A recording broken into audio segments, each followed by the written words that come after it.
যমুনা টেলিভিশনের আয়োজনে আমাদের সঙ্গে আছেন মিস্টার মাহফুজুল আলম, যুব ও ক্রীড়া মন্ত্রণালয়ের উপদেষ্টার ব্যক্তিগত প্রেস সেক্রেটারি। মাহফুজ, আপনাকে আমন্ত্রণ।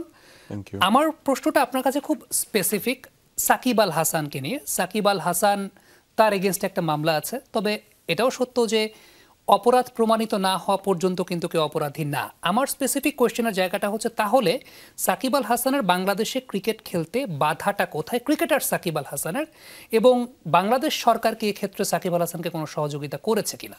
অবশ্যই করেছে।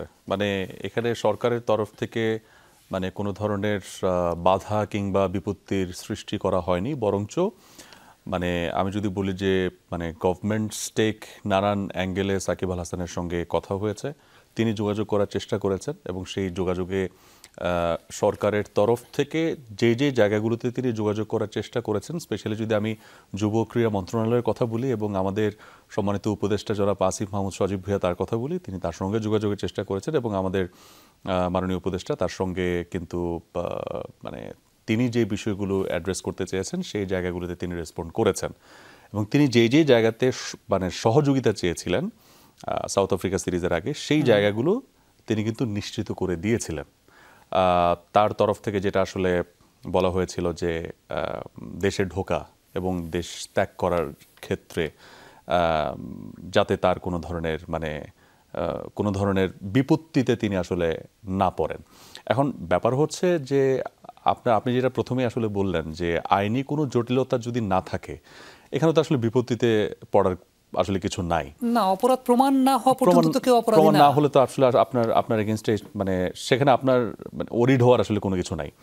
আর যদি কোনো কারণে আপনার বিপক্ষে যদি দেশের কোনো মানুষ যদি কোনো ধরনের মামলা করেন এবং সেটির যদি কোনো ভ্যালিড গ্রাউন্ড থাকে এবং সেই গ্রাউন্ডে যদি আপনি দোষী সাব্যস্ত হন, তখন আসলে এখানে আপনাকে প্রোটেক্ট করার কেউ নাই।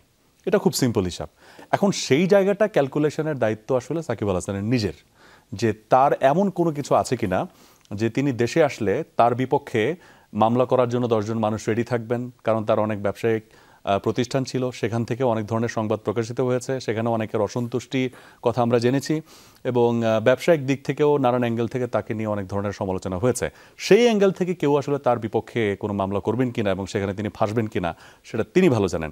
কিন্তু সরকারের তরফ থেকে অন্তত অতটুকু নিশ্চিত করা হয়েছে যে হয়রানিমূলক মামলা যদি থাকে, যেটির আসলে কোনো গ্রাউন্ড নেই, সেটি দোষী সাব্যস্ত প্রমাণ না হলে সেটি তাকে অন্তত কোনো ধরনের হ্যারাসমেন্টে অন্তত সরকারের তরফ থেকে সেই সহযোগিতাটুকু থাকবে।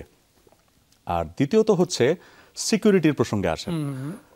সিকিউরিটি একজন ক্রিকেটার যতটুকু পান অতটুকু তার জন্য এনশিওর ছিল।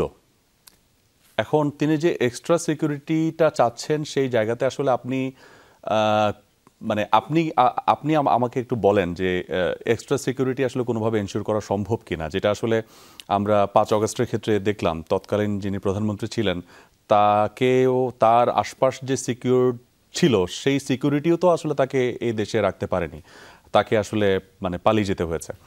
তো সেই জায়গা থেকে আপনি কি বলতে পারেন যে মানে কি পরিমাণ সিকিউরিটি ফোর্স আপনি রাখলে আপনি বলতে পারবেন যে আপনার সিকিউরিটি কোনো সমস্যা নেই? কারণ ক্রোধ যদি জনমনে থেকে থাকে সেটাকে আপনি অ্যাড্রেস করতে হবে। এটা কিন্তু সিকিউরিটি ফোর্স দিয়ে অ্যাড্রেস করা আসলে কোনোভাবে সম্ভব না। আমরা যেটি সাউথ আফ্রিকা সিরিজের সময় দেখেছিলাম, সরকারের তরফ থেকে সব ধরনের সহযোগিতা যখন এনশিওর করা হলো, তারপরেও লাস্ট মোমেন্টে আমরা মিরপুর হোম অফ ক্রিকেটের অবস্থা কি সেটা আমি আপনি নিজেও দেখেছেন এবং সেই মোমেন্টে আমরা যেটা দেখলাম যে জনমনে তার বিপক্ষে ক্রোধ রয়ে গেছে এবং সেটার ইম্প্যাক্ট কি হতো তিনি যদি আসতেন এবং সেই সিরিজ চলাকালীন যদি কোনো অকারেন্স হতো, এমনও হতে পারতো সাউথ আফ্রিকা সিরিজটা বাতিল হয়ে গেছে এবং সেটার রেস ধরে এমনও হতে পারতো আপকামিং যেই হোম সিরিজগুলো বাংলাদেশ অ্যারেঞ্জ করবে সেখানেও একটা প্রবলেম তৈরি হতে পারতো, যে বাংলাদেশের এখানে একজন খেলোয়াড়কে নিয়ে যেহেতু জনমনে ক্রোধ আছে এবং মানুষের সেন্টিমেন্টকে তো আর আপনি আসলে সবসময় মানে ল এনফোর্সমেন্ট দিয়ে আপনি আসলে দমিয়ে রাখতে পারবেন না। তো ওই জায়গাটা থেকে তিনি নিজেও ব্যাপারটা রিয়েলাইজ করেছেন এবং সেটা তারও সিদ্ধান্ত ছিল যে না ঠিক আছে এরকম সিচুয়েশনে তিনি নিজেও আসতে চান না। এবং এই জায়গায় মাহফুজ একটা পক্ষে তো আমরা ক্রোধ দেখেছি, আবার আরেকটা পক্ষ সাকিব আল হাসানকে আনার ব্যাপারেও আন্দোলন করেছেন। তাহলে আপনার কথার সামারিটাকে আমি এরকম ধরে নেব যে বাংলাদেশ সরকারের কাছ থেকে পরিপূর্ণ আশ্বাস থাকা সত্ত্বেও সাকিব আল হাসান তার ব্যক্তিগত সিদ্ধান্তে আসেননি, ব্যাপারটা কি এরকম? ব্যাপারটা এরকম আপনি অবশ্যই ধরতে পারেন, কারণ বাংলাদেশ সরকার কখনোই বলেননি যে ক্রিকেটার সাকিব আল হাসান বাংলাদেশে আসতে পারবেন না। এটা আপনি নিজেও দেখেছেন এবং উপদেষ্টা জনাব আসিফ মাহমুদ সজীব ভুঁইয়া তিনি একাধিক জায়গায় একাধিক সাক্ষাৎকারে তিনি সেটা নিশ্চিত করেছেন যে ক্রিকেটার সাকিব আল হাসান তিনি দলের সঙ্গে যুক্ত হবেন, খেলবেন, তাতে কোনো আসলে বাধা নেই। কোয়েশ্চেনটা ওই জায়গাটা আসে যখন বিসিবি প্রেসিডেন্ট রিসেন্টলি বলেছেন যে ওয়েস্ট ইন্ডিজে ওয়ান ডে কিংবা টি-20 তো সাকিব আল হাসান খেলেন না, ওয়েস্ট ইন্ডিজে ওয়ান ডেতে সাকিব আল হাসান নেই কেন? তিনি সেই জায়গাটা বলেছেন সাকিব আল হাসানের মানসিক অবস্থার কথা, তিনি কতটুকু প্রিপেয়ার্ড মানসিকভাবে।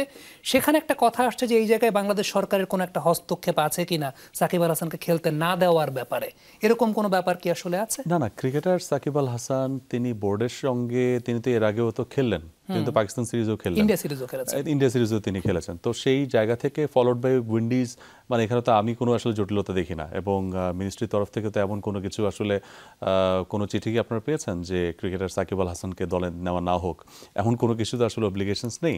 তিনি দেশে আসতে পারেননি, সেটা যেই উদ্ভূত পরিস্থিতি হতে পারত, যেটা আসলে মানে আশঙ্কা করা হচ্ছিল, সেটা আপনিও রিয়েলাইজ করতে পারছেন। ওইটাকে মাথায় রেখে এটা তার পক্ষ থেকেও সিদ্ধান্ত ছিল, তিনি উপদেষ্টা জনাব আসিফ মাহমুদ সজীব ভুঁইয়া তার সঙ্গেও তিনি আসলে পরামর্শ করেছেন। এটা একটা পরামর্শ ভিত্তিক সিদ্ধান্ত ছিল। সরকার বলে দেয়নি যে আপনি আসতে পারবেন না, আবার সাকিব আল হাসানও বলেননি যে আমি আসতে চাই আপনি আমাকে আসতে দিচ্ছেন না। এটা কিন্তু টোটালি মানে যারা আসলে দর্শক অনেকের কাছে ব্যাপারগুলো আসলে পুরো স্টোরিটা তো আসলে যাচ্ছে না, যে মিনিস্ট্রির সঙ্গে সাকিব আল হাসানের কি যোগাযোগ হচ্ছে, তিনি কতটুকু কি সহযোগিতা পাচ্ছেন এবং তাকে কি কিভাবে সহযোগিতা করা হচ্ছে। তো এগুলো অনেকের কাছে জানা নেই বলে অনেকেই হয়তোবা মানে বাংলাদেশ সরকারকে হয়তোবা দোষারোপ করে যাচ্ছেন বা ক্রীড়া উপদেষ্টাকে মানে দোষারোপ করে যাচ্ছেন, কিন্তু ক্রীড়া উপদেষ্টা তার জন্য কিন্তু পুরোপুরি যত সাপোর্ট প্রয়োজন ছিল সবটুকু সাপোর্ট ক্রিকেটার সাকিব আল হাসানকে কিন্তু তিনি দিয়েছেন এবং সেটির একটি অংশ হিসেবে তার যেই মানে পাসপোর্ট সংক্রান্ত যেই একটি জটিলতায় তিনি পড়েছিলেন, সেখানেও কিন্তু তিনি আসলে উপদেষ্টা জনাব আসিফ মাহমুদ সজীব ভুঁইয়া তার কাছ থেকে সহযোগিতা পেয়েছেন। তো সেই সহযোগিতায়, এত সহযোগিতার কথা যে আমি বললাম, এ দিয়ে আপনি কি বোঝেন? বাংলাদেশ সরকার কি তার প্রতি সহনশীল নয় বা তার প্রতি যে সহযোগিতাপূর্ণ যে মানসিকতা সেটি কি নেই? সেটি আছে এবং আছে বলেই ব্যাপারগুলো এখনো পর্যন্ত আমার চোখে দেখা সব কিছু পরামর্শ ভিত্তিক হয়েছে। এবং আমি আপনাকে এটাও বলি যে উপদেষ্টা আসিফ মাহমুদ সজীব ভুঁইয়ার সঙ্গে তার একাধিকবার বিভিন্ন মানে জটিলতা নিয়ে তিনি কথা বলেছেন, কথা বলতে চেয়েছিলেন।